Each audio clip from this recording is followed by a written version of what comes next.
Bismillahirrahmanirrahim. Assalamualaikum warahmatullahi wabarakatuh.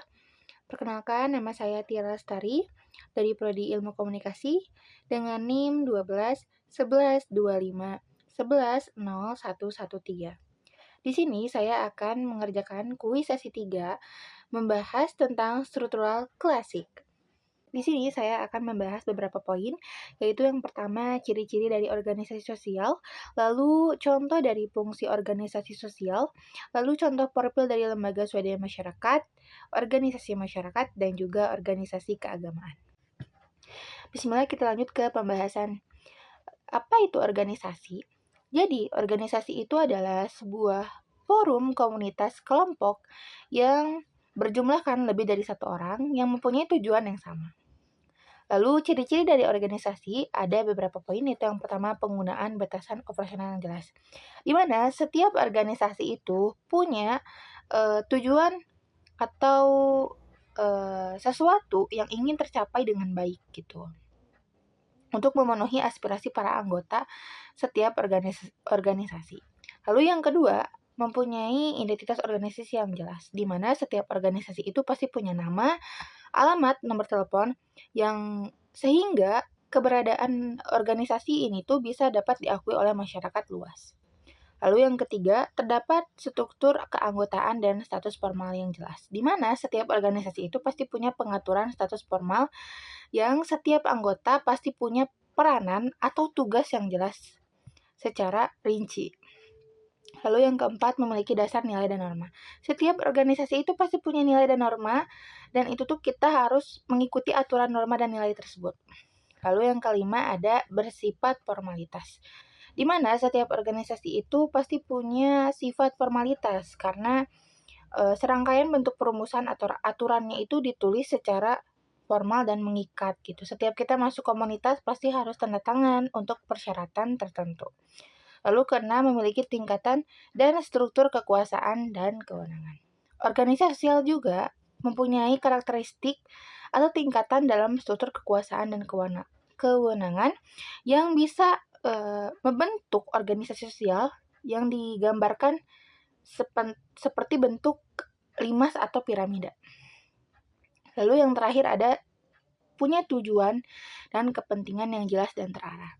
Jadi setiap komunitas, setiap forum, setiap kelompok pasti punya tujuan dan kepentingan yang jelas dan terarah. Jadi setiap komunitas pun pasti akan misalnya komunitas remaja masjid, pasti dia punya tujuan kalau misalnya akan melaksanakan keagamaan.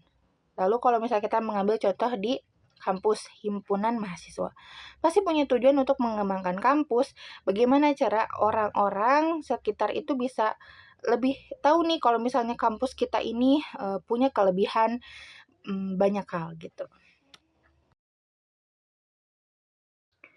Oke, kita lanjut ke poin selanjutnya, yaitu fungsi dari organisasi sosial. Itu ada beberapa poin.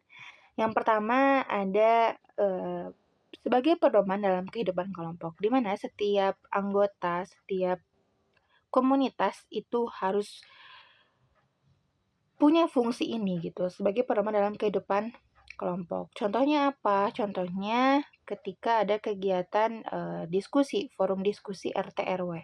Di mana di situ RT RW membahas tentang iuran ataupun ada jadwal kegiatan setiap minggunya untuk gotong royong, kita sebagai warga harus mengikuti kegiatan tersebut. Manfaatnya itu kita akan mencegah konflik, lalu juga membangun rasa tanggung jawab, membangun rasa kekeluargaan di setempat. Seperti itu. Lalu yang kedua adalah menjaga keutuhan dan kesatuan masyarakat. Di sini kita setiap punya organisasi itu harus bisa menjaga keutuhan dan kesatuan setiap masyarakat dan setiap warga setempat. Contohnya apa? Contohnya ketika ada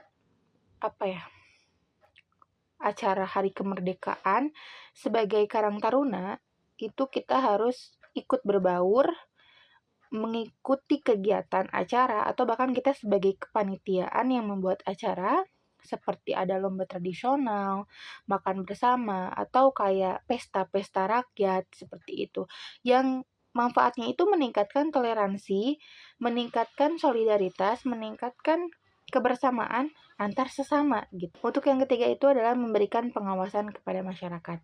Di mana kita sebagai warga, sebagai anggota, kita perlu ulang.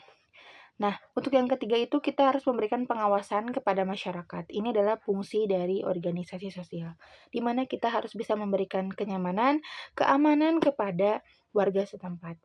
Dengan cara apa? Yaitu kita mengadakan kegiatan menjaga pos ronda, di mana setiap relawan-relawan yang ingin menjadi relawan untuk menjaga keamanan setempat, seperti di tempat-tempat yang gelap ataupun tempat-tempat yang emang mencurigakan maling untuk masuk gitu. Oke, kita lanjut ke poin selanjutnya, yaitu contoh profil dari lembaga swadaya masyarakat.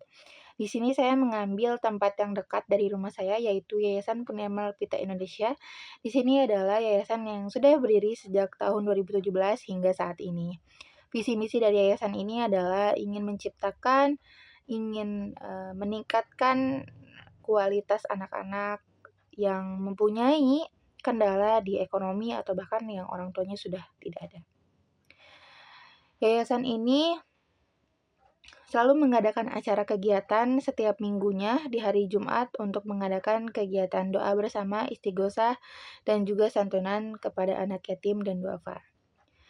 Yayasan ini masih bergerak hingga saat ini. Karena kebetulan saya adalah salah satu alumni dari anak Yayasan Punia Malpita Indonesia, karena sejak kecil saya sudah masuk ke dalam panti tersebut. Namun setelah saya dewasa, saya sudah menjadi alumni dari yayasan tersebut.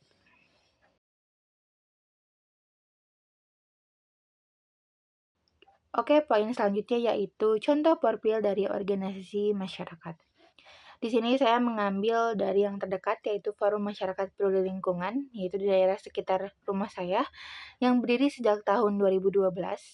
Karena pada saat itu di dekat rumah saya itu terjadi banjir yang dikarenakan peluapan sampah dari sungai, jadi meluap airnya ke daratan. Akhirnya dari pihak RT RW pun mengadakan kegiatan seperti kerja bakti, gotong royong yang selalu diadakan setiap hari Minggu.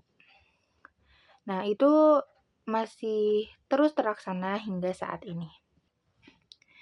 Poin selanjutnya yaitu profil dari organisasi keagamaan. Di sini saya mengambil yang dekat, yaitu Majelis Taklim Ar-Rahman.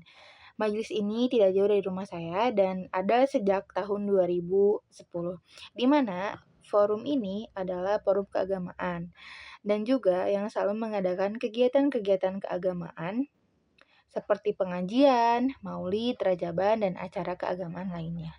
Di mana setiap harinya akan mengadakan pengajian dari sore hingga malam. Sore itu oleh ibu-ibu dan maghrib itu oleh anak-anak, lalu dilanjut oleh isya itu oleh bapak-bapak. Dan kegiatan ini terus berlangsung hingga saat ini. Oke, poin terakhir yaitu kesimpulan dan juga penutup. Kesimpulan dari organisasi sosial atau materi pembahasan struktural klasik ini adalah merupakan fondasi utama dari kehidupan bermasyarakat, di mana setiap individu itu masuk organisasi untuk mencapai tujuan bersama. Nah, mungkin sekian pembahasan materi pada kali ini. Mohon maaf apabila ada kesalahan. Terima kasih. Wassalamualaikum warahmatullahi wabarakatuh.